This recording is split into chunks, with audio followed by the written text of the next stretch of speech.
Morning student. आज हम पाठ 10 प्रवास इस पाठ का अध्ययन करेंगे। इसके लेखक हैं श्री शालिम अली।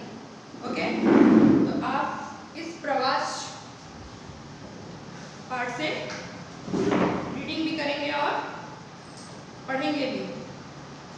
सबसे पहले मैं आपको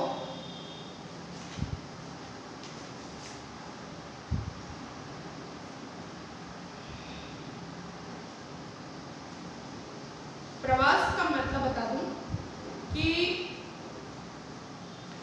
प्रवास का मतलब होता है एक स्थान से दूसरे स्थान जाना, ठीक है, अर्थात पलायन करना। ओके, तो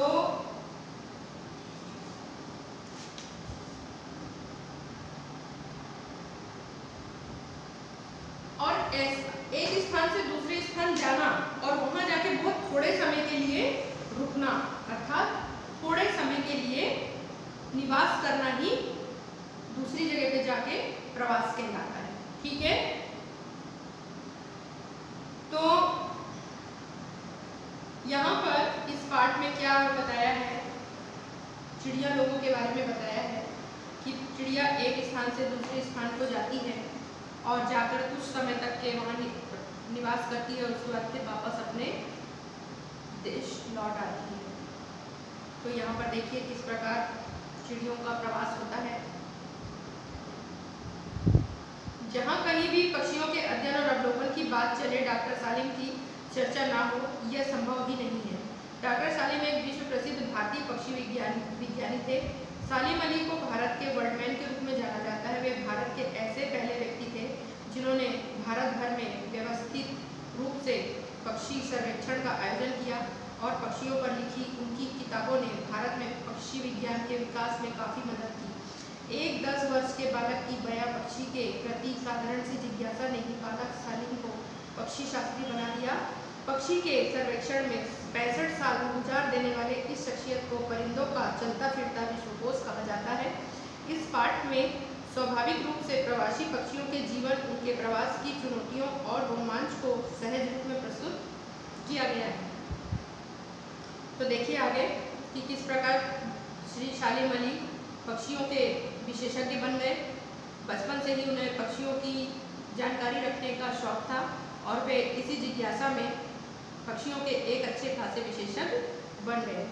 अब आगे रीडिंग करती हूँ लेसन को और देखिए कैसे इस पाठ में पक्षियों का प्रवास बताया गया है। पक्षी विज्ञान से संबंधित जितनी विचित्र बातें हैं उनमें सबसे ज़्यादा अजीब है पक्षियों का एक देश से उड़कर दूसरे देश को जाना और फिर लौटकर, अर्थात कुछ समय के लिए उनका प्रवास।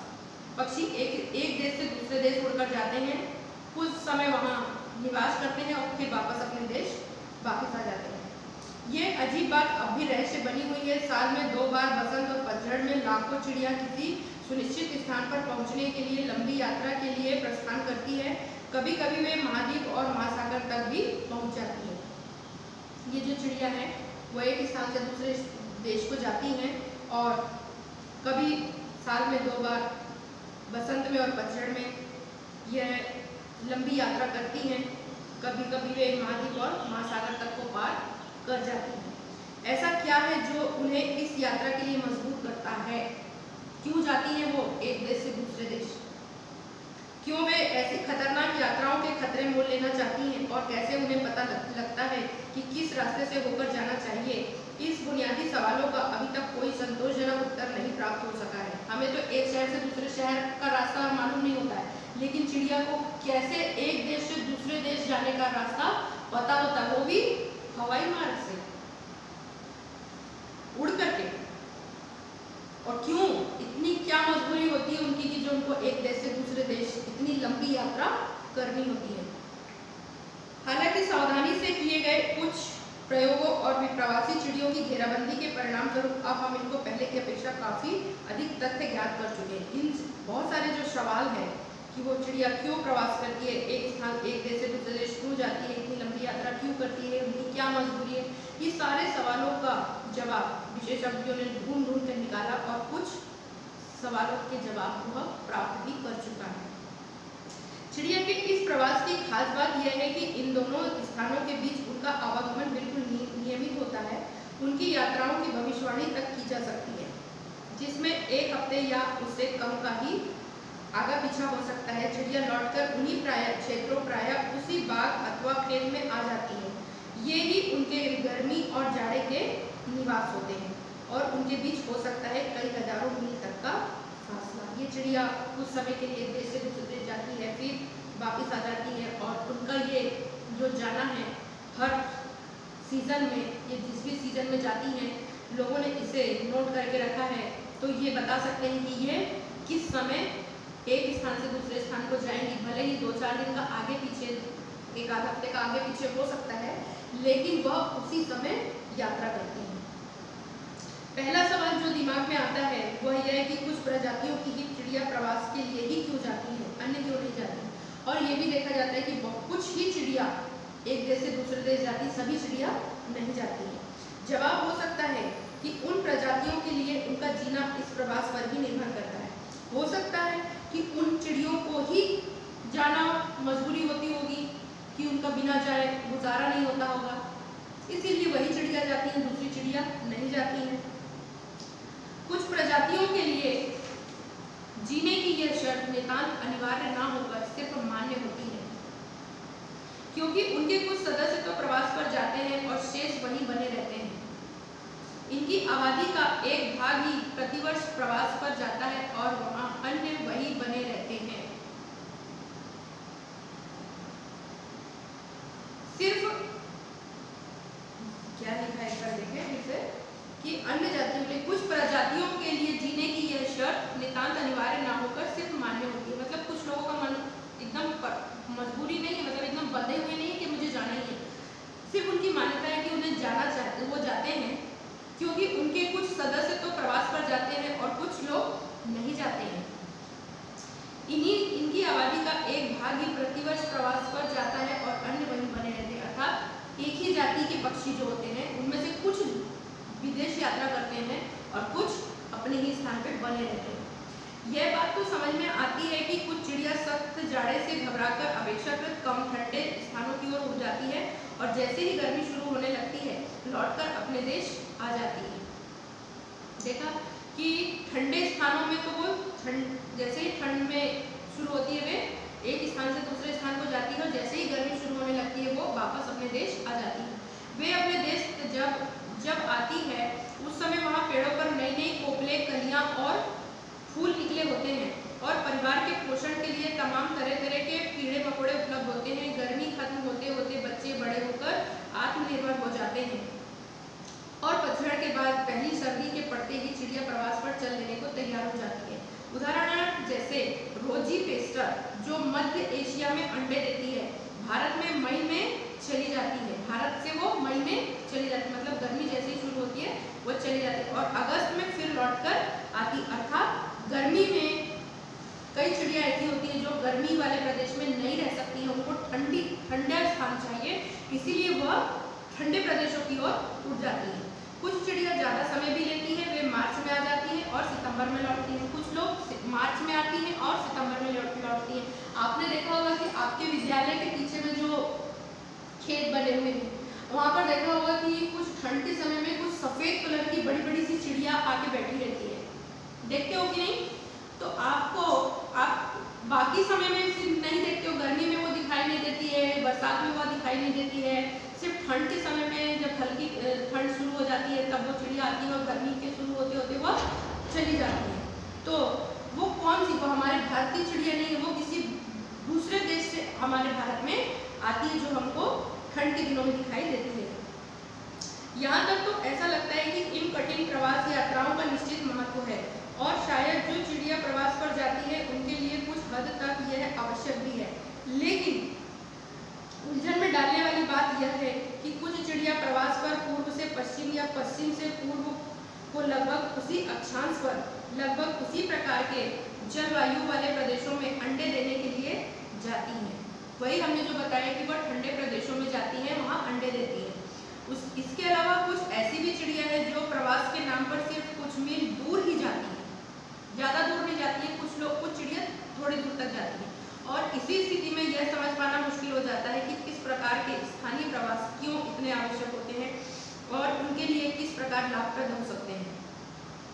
अब ये जानना आवश्यक है कि ये चिड़िया थोड़ी दूर तक क्यों जाती हैं और क्या उनको थोड़ी दूर तक जाके ही लाभ प्राप्त हो जाता है। उदाहरण के लिए मुंबई में एक उदाहरण लेते हैं यहाँ पे कि मुंबई में पीलक और पतरंगे मानसून के दौरान शहरी इलाका छोड़कर थोड़ी दूर दक्षिण के पठार या मध्य भारत की ओर चले जाते हैं और सितंबर के शुरू में जरूर लौट आते हैं। मानसून के दौरान शहरी इलाका छोड़कर थोड़ी दूर दक्षिण के पठार या मध्य भारत की ओर चले जाते हैं और सितंबर के शुरू में जरूर लौटकर आ जाते हैं। इस संबंध में हम सिर्फ इतना ही मानते हैं कि स्थानीय प्रवास के लिए थोड़ी दूर के लिए बड़ी संख्या में चिड़ियों का घेरा करके इनके आवागमन के बारे में सही आंकड़े ना इकट्ठा कर लें, कोई सही जानकारी भी हो भी नहीं सकती, क्योंकि ये चिड़िया जो हैं वह कुछ जाती हैं, कुछ नहीं जाती हैं, कुछ अपने स्थान पे रहती हैं, इसलिए इनका सही आंकड़ा लगाना बहुत मुश्किल होता है। ठीक है, अपनी इस लंबी यात्रा पर प्रस्थान करने से पहले प्रवासी चिड़िया इसके लिए बाकायदा तैयारी करती है। वे खाना अधिक मात्रा में खाती है ताकि चर्बी की एक तह सी बैठ जाए जो उनकी यात्रा में उनके शरीर को ताकत प्रदान करती रहे। मतलब जब उनको लंबी यात्रा करनी होती है, जो उनको मालूम होता है कि हमको कई दिनों तक शायद भोजन ना मिलेगा तो हम कैसे जीवित रहेंगे, तो वो चिड़िया क्या करती है, पहले से ही यात्रा से पहले ही बहुत अधिक खाना खाती है ताकि चर्बी की एक परत उनके पेट में जम जाए और वही उन्हें उस भोजन के अभाव में उन दिनों में उन्हें मदद करे या ताकत प्रदान करे। कुछ चिड़िया अभ्यास करना और झुंड बनाकर उड़ना सीखना शुरू कर देती है। प्रयोगों से पता चलता है कि सूरज निकलने और डूबने से चिड़ियों को प्रस्थान के समय का संकेत मिलता है। इनको कैसे पता चलता है कि हम कौन से स्थान पे आ गए? जब सूरज डूबता है और सूरज उदय होता है, उसी से ये उस जगह का पता लगाती हैं।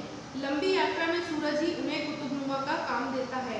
अब यह विश्वास किया जाने लगा है कि चिड़िया सूर्य के कोण के अनुसार ही मार्ग निर्धारित करती है।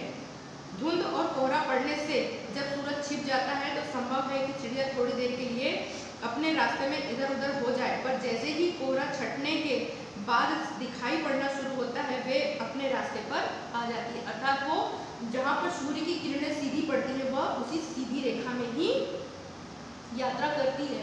जैसे बादलों के घेरे के कारण अगर सूर्य छिप जाता है तो वो थोड़ी देर के लिए अपना रास्ता भटकती है, लेकिन जैसे ही सूर्य बादलों से बाहर आता है फिर अपनी किरणें बिखेरता, फिर वो उस किरणों के सीध में पहुंच जाती है। ठीक है, रास्ते में कोई निशान अगर मिले तो उसका भी ध्यान रखती जाती है, पर दिन में उसका पथ प्रदर्शन मुख्य रूप से सूरज और रात में तारे ही करते हैं। वो बीच बीच में कहीं कोई चिन्ह जो होता है उस चिन्ह को ध्यान रखती है कि हमको रास्ते में ये चिन्ह मिला था, क्योंकि लौटते समय भी वो उस चिन्ह को याद रखती है कि उस चिन्ह को मिलना उसे वो आवश्यक है, इसलिए वो एक निशानी के रूप में उस चिन्ह को याद रखती है। चिड़िया अक्सर 600 से 1300 मीटर की ऊंचाई पर उड़ती है। ऐसे में छोटे निशान तो अक्सर दिखाई ही नहीं पड़ते, पर वे निशान कितने कम महत्व के होते हैं इसका सबसे बड़ा सबूत यह है कि कई प्रजातियों में चिड़िया का बच्चा जब पहले प्रवास यात्रा पर चलता है प्रायः अपने माँ बाप से बिल्कुल अलग और उनसे पहले ही चल देता है। इसलिए हम यह मानने के लिए मजबूर हैं कि जिस बोध के द्वारा वे सूरज के अनुसार रास्ता खोजती हैं उसका विश्लेषण तो संभव नहीं है, अतः इसे सहज युक्ति ही मानना चाहिए। हम कह सकते हैं कि ये जो चिड़िया है ये अपने माँ बाप से बिल्कुल अलग और उनसे पहले ही चल देते हैं। इसलिए हम ये मानने के लिए मजबूर हैं कि जिस बोध के द्वारा वे सूरज के अनुसार रास्ता ढूंढती है उसका पता लगाना हमारे लिए पॉसिबल नहीं है। कुछ प्रजातियां ऐसी होती हैं जिनकी चिड़िया अकेली ही प्रवास यात्रा पर चलती है। हालांकि अधिकांश चिड़िया छोटे या बड़े दलों में ही चलती है। अनेक छोटी चिड़िया वैसे तो सब काम दिन में करती है, पर प्रवास में रात को ही उड़ना पसंद करती है। इसलिए शायद इसलिए कि रात को आक्रामकों से कम खतरा रहता है। अर्थात जो बड़े पक्षी होते हैं जो छोटी चिड़ियों को खा जाते हैं वो रात में सोए रहते हैं, इसलिए ये चिड़िया जो होती है वो रात में यात्रा करना पसंद करती है कि रात को उनके ऊपर आक्रमण करने वाला कोई नहीं होगा। छोटी चिड़िया लगभग 30 किलोमीटर प्रति घंटे के हिसाब से उड़ती है और प्रवासी चिड़िया एक दिन में औसतन 8 घंटे उड़ती है। प्रवासी चिड़ियों की जो रफ्तार होती है वो तेज होती है, वो एक दिन में कम से कम 8 घंटे उड़ती है। इसलिए प्रवास यात्रा का एक खंड 250 किलोमीटर से कम होना चाहिए। बड़ी चिड़िया प्रायः 80 किलोमीटर प्रति घंटे के हिसाब से उड़ सकती है।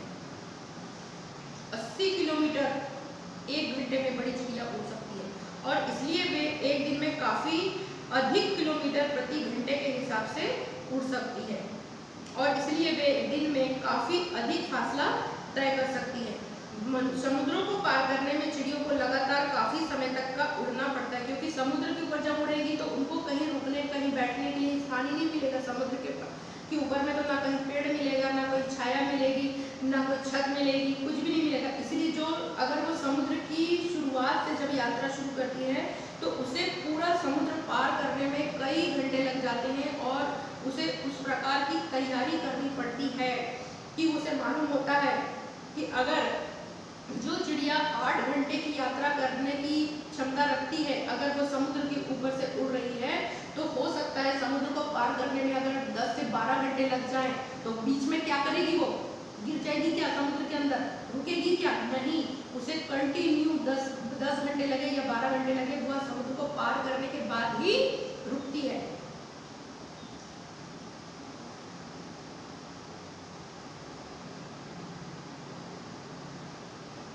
और ऐसे में बहुत से दल 36 घंटे तक लगातार बिना रुके उड़ते, 36 घंटे भी लग सकते हैं समुद्र को पार करने के लिए। तो 36 घंटे भी लगातार चिड़िया उड़ती है। मैंने तो एक एग्जांपल बताया था आपको कि 10 से 12 घंटे लगेंगे, लेकिन यहाँ पर 36 घंटे भी लगते हैं समुद्र को पार करने के लिए। अक्सर दल बुरे मौसम, आंधी, अंधड़ आदि में फंस जाते हैं, विशेष रूप से जब वे जमीन पर उड़ रहे होते हैं। ऐसे में बहुत सी चिड़िया मर जाती है।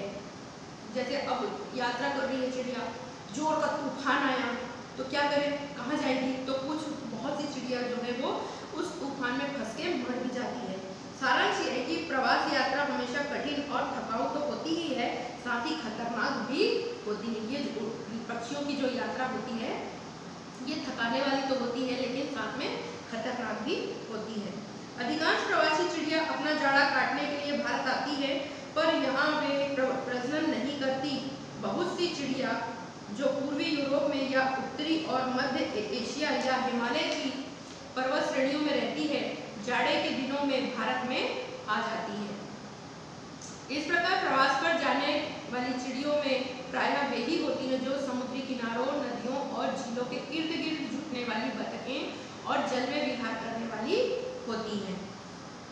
प्रवासी चिड़ियों के बारे में निश्चित जानकारी इकट्ठा करने के बारे में इस शताब्दी के प्रारंभ से ही संसार भर में जो तरीका अधिकाधिक प्रयोग होता आया है वह है उनकी टांगों में एल्युमिनियम के छल्ले पहना देना। जैसे हमारे देश की जो चिड़िया होती है, जो प्रवासी चिड़िया होती है, सभी चिड़िया तो नहीं जाती हैं, लेकिन कुछ चिड़िया ही जाती हैं जिनकी जानकारी विशेषज्ञ रखते हैं। तो वो क्या करते हैं, उनकी जानकारी इकट्ठा करने के लिए वह उनके पैरों में एल्युमिनियम के छल्ले पहना देते हैं। चिड़ियों को पकड़कर छल्ला पहनाया जाता है, रजिस्टर पे लिखा जाता है और फिर छोड़ दिया जाता है। अर्थात उनकी जानकारी, उसका चित्र, उसका रंग रूप सब कुछ नोट कर लिया जाता होगा। ये छल्ले उपयुक्त नाकों के बने होते हैं। उन छल्लों पर क्रम संख्या और छल्ला पहनाने वाले का पता दिया रहता है। उस छल्ले पर उसका सीरियल नंबर और जिसने छल्ला पहनाया है उसका नाम और पता लिखा होता है, जिसका अर्थ होता है कि जिसको भी वह चिड़िया किसी भी स्थिति में मिले वह उसे उसकी सूचना दे दे। अगर मान लो वो चिड़िया आपको मिल जाती है तो आप उसे उसके पैरों के छल्ले को देखकर ये जान जाओगे कि यह चिड़िया किस देश से आई है, किस नंबर के उसका नाम एंट्री है, वो सीरियल नंबर लिखा है और उसको छल्ला पहनाने वाला व्यक्ति कौन है, उसका पता क्या है। अगर वो चिड़िया मुझे मिलती है तो मैं उस एड्रेस पर उसे कॉल करके उसे इन्फॉर्मेशन उस चिड़िया के बारे में दे सकती हूँ। ये एक सुविधा होती है। मुंबई की नेचुरल हिस्ट्री सोसाइटी इस संबंध में एक योजना चला रही है, जिसके अनुसार विभिन्न प्रवासी प्रजातियों की चिड़ियों के छल्ले काम भारत के विभिन्न भागों में बड़े पैमाने पर किया जा रहा है। एक योजना चल रही है, एक सोसाइटी है जो पक्षियों को छल्ले पहनाने का काम करती है और पिछले 5 वर्षों में उसको बहुत से ऐसे तथ्य और आंकड़े प्राप्त हुए हैं जो बिल्कुल अज्ञात थे, जो पहले पता ही नहीं थे। छल्ले पहनाने के बाद बहुत सारी जानकारी इकट्ठा करना बहुत सरल हो गया है। कई जंगली बतखें 4800 किलोमीटर दूर साइबेरिया में पाई गई हैं। विभिन्न प्रजातियों के दूर दूर पहुंचने और पाए जाने से संबंधित बहुत सी उपयोगी जानकारी इकट्ठी होती जा रही है। हम जब छल्ले पहनाने के बाद पता चला कि ये जो चिड़िया है वो बहुत दूर, कितना दूर, 4800 किलोमीटर दूर वो चिड़िया बाद में छल्ला पहनने के बाद पाई गई। छल्लों पर लिखा है नेचुरल हिस्ट्री सोसाइटी, मुंबई को सूचना दे और साथ ही क्रम संख्या भी दी जाती है। पाठकों से निवेदन है कि वे इस बात को अधिक से अधिक लोगों तक बताएं, जिससे उनको मालूम हो कि अगर किसी को कोई छल्ले वाली चिड़िया मरी मिले तो उन्हें क्या करना चाहिए। बताइए आप लोग क्या करोगे अगर छल्ले पहनने वाली कोई मरी हुई चिड़िया अगर आपको मिल जाती है तो आप क्या करेंगे? मैं बताती हूँ आपको क्या करना है। आपको ये करना है कि उस चिड़िया के छल्ले पर सीरियल नंबर कितना लिखा है, उसको छल्ला पहनाने वाला व्यक्ति कौन है, उसका एड्रेस क्या है, आपको उस एड्रेस पर उस चिड़िया के सीरियल नंबर की जानकारी देना है कि वो उसको बताना है कि ये चिड़िया हमें मरी हुई अवस्था में मिली है। ठीक है। इस प्रकार जो भी सूचना एकत्र होती है बहुमूल्य होती है और कभी भी व्यर्थ नहीं जाती। भारत में बहुत सी ऐसी चिड़िया भी मिलती हैं जिनके पाँव में विदेशों के छल्ले होते हैं। इस प्रकार प्राप्त सभी छल्ले चाहे वे स्वदेशी हो या विदेशी सोसाइटी को भेज दिए जाने चाहिए और अगर किसी प्रकार से छल्ला भेजना संभव ना हो तो छल्ले का सही नंबर, जिस परिस्थितियों में मिला, तारीख और पाने वाले का स्थान लिखकर भेज देना चाहिए। ठीक है। आप मरी हुई चिड़िया के छल्ले को भी पहुंचा सकते हैं। अगर छल्ला पहुंचाना पॉसिबल नहीं है तो आप उस छल्ले का सही नंबर, किस स्थिति में वो छल्ला मिला वो स्थिति लिखिए, तारीख और किसने प्राप्त किया अपना भी पता उसे लिख दीजिए। भारत में चिड़ियों के आवागमन के बारे में समुचित जानकारी इसी प्रकार सामूहिक प्रयत्नों द्वारा इकट्ठी की जाती है। इस प्रकार जब सभी देशों के लोग आपस में मिलकर सहयोग करेंगे, सभी लोग इस प्रोसेस को अपनाएंगे तो सभी को अपने अपने देशों की चिड़िया की सही जानकारी एक दूसरे से प्राप्त होगी, जिससे यह पता चल जाएगा कि हमारी चिड़िया सुरक्षित है या नहीं आपके देश में, या आपकी चिड़िया हमारे देश में सुरक्षित है या नहीं। इस प्रकार यह भी जानकारी मिलती है कि हमारे देश से कितनी चिड़िया विदेश गई थी, उसमें से कितनी असुरक्षित पाई गई, कितनी मौत का शिकार हुई और कितनी सुरक्षित वापस आए। ये चीजें की जानकारी जो है वो एक दूसरे के सहयोग से ही प्राप्त हो सकती है, जो कि हमें भी करना चाहिए। तो आपने देखा कि इस प्रकार चिड़िया जो है वह गर्म देशों को छोड़कर ठंडे इलाकों की ओर जाती है। इसी को उनका प्रवास कहते हैं और जैसे ही फिर ठंड उनके प्रदेशों में फिर से ठंड शुरू होती है वह उस स्थान को छोड़कर वापस अपने देश आ जाते हैं।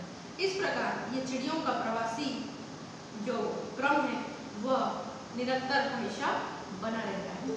ठीक है। तो इस प्रकार इन चिड़ियों के बारे में आज आपने जानकारी देखी जो आपको समझ में आ गई होगी। ठीक है। Thank you.